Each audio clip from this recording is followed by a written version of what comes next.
stop it. Just stop it, girl. Stop it. Yeah, for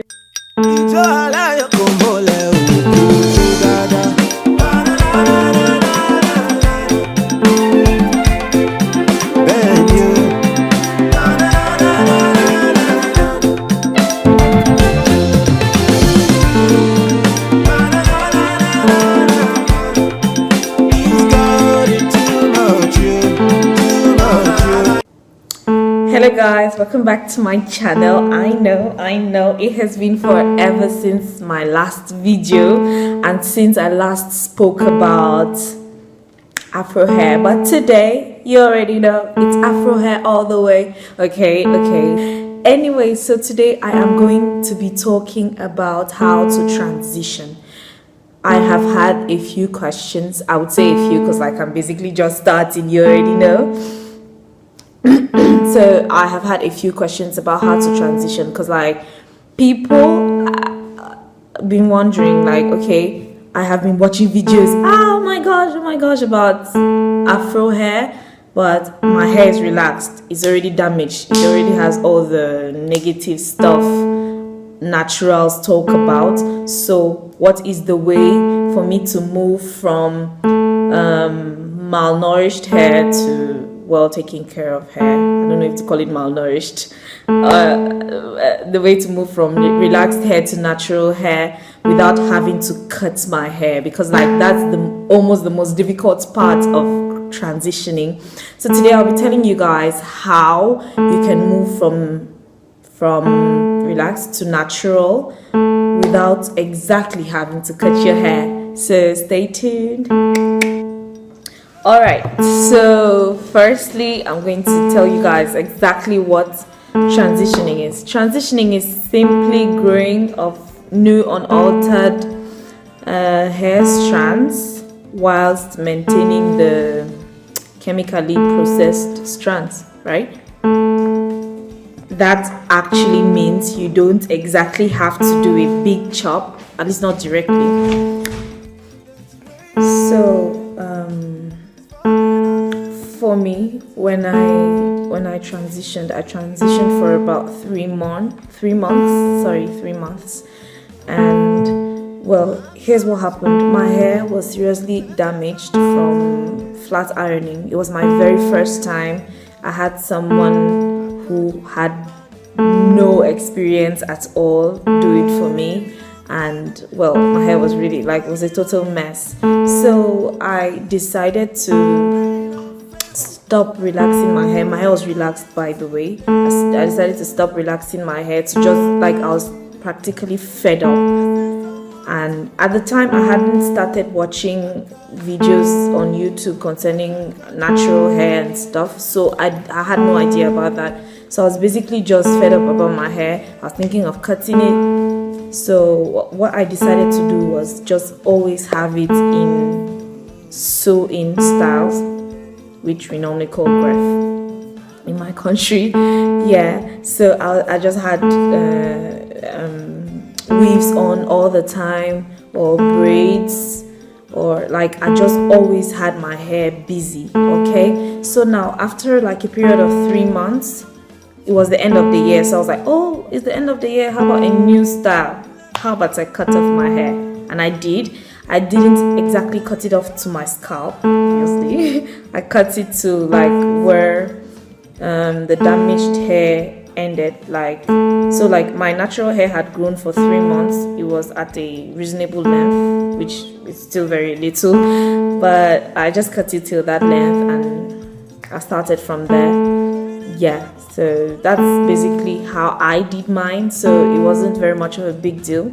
But right now, today I'm going to be telling you guys like a more guaranteed, a more serious way of going through transitioning. Alright, so firstly I would very much recommend that if you're about to start up the transitioning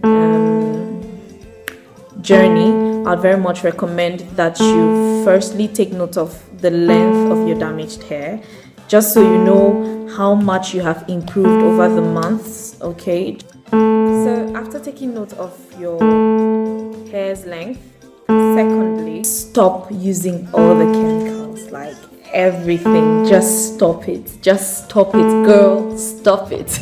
Yeah, for real. It's like you have to stop it, because like the chemicals are what are bringing you the problems, the damage and everything. So I'd advise to stop chemicals completely. I mean, after your hair must have fully become natural, maybe you could use some hair nourishing chemical, but for now I would advise to go complete natural. Use natural stuff. Stop heat completely. Just a time for your hair to feel like, oh, okay, things are changing, maybe I can flex a little more. You know what I'm talking about.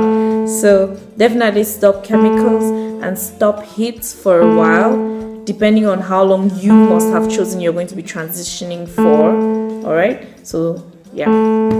And thirdly, moisturize. Okay, so there's this trend on YouTube right now, which is like the LOC method, or the LCO, if I'm not mistaken, method.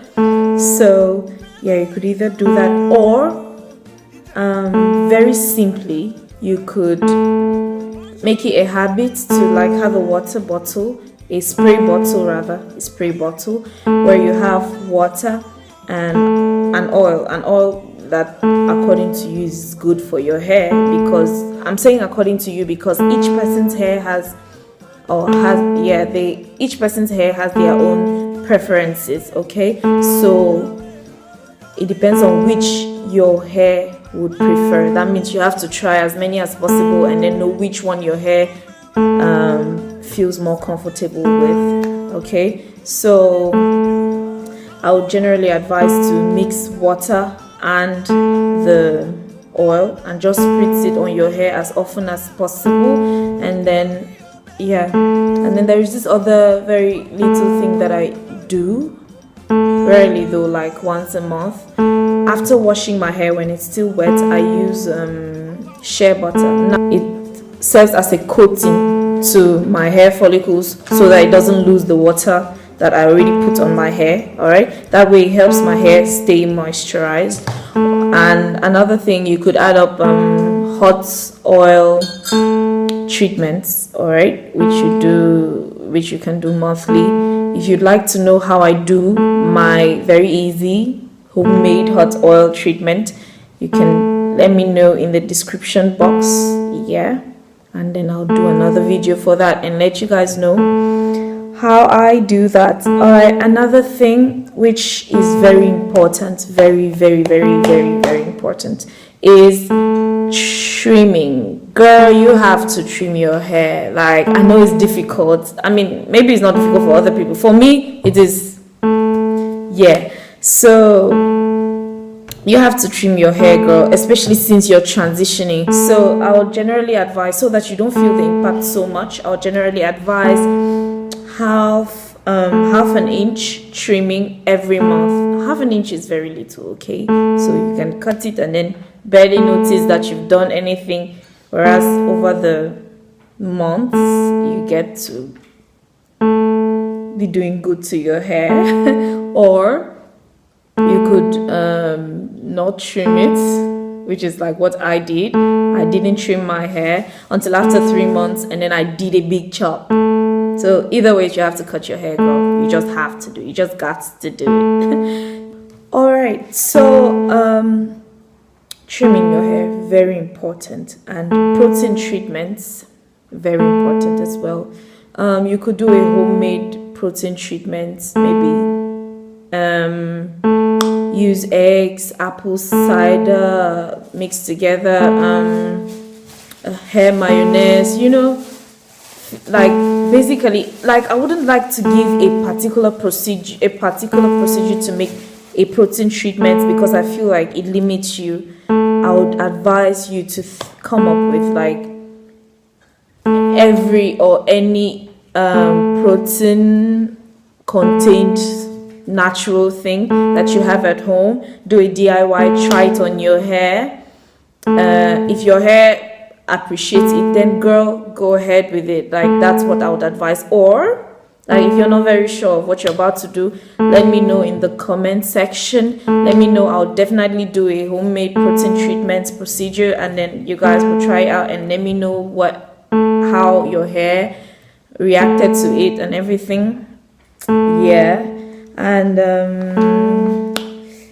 yeah, okay, now lastly, all right, I would advise to do like low manipulation styles or protective styles. Okay, so low manipulation styles are basically styles that how can I put it, styles that get your hands off your hair and off your head for a long period of time. I'm not talking about like a year or something, like maybe 2 weeks, a month, like you basically need to have your hands off of your head, because like the more you have your hands on your head, the more strands you lose, the more breakage you'd be encouraging and all of that. So I would advise styles, like I told you, when I was transitioning, I basically just had my hair always occupied, like always in a braid out, in a sew-in, in a something. It just was always in something. Like, if you guys have noticed, I always have my hair covered, sometimes protecting it from the weather, or I'm just bored, or I'm just like, yeah, that's for me, that's how it works for me, always having it occupied. So maybe I should stop using occupied, always having it braided.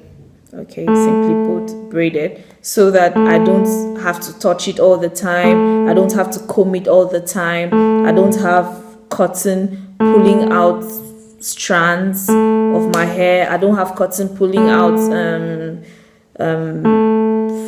moisture off of my hair. You understand? I just always have it occupied.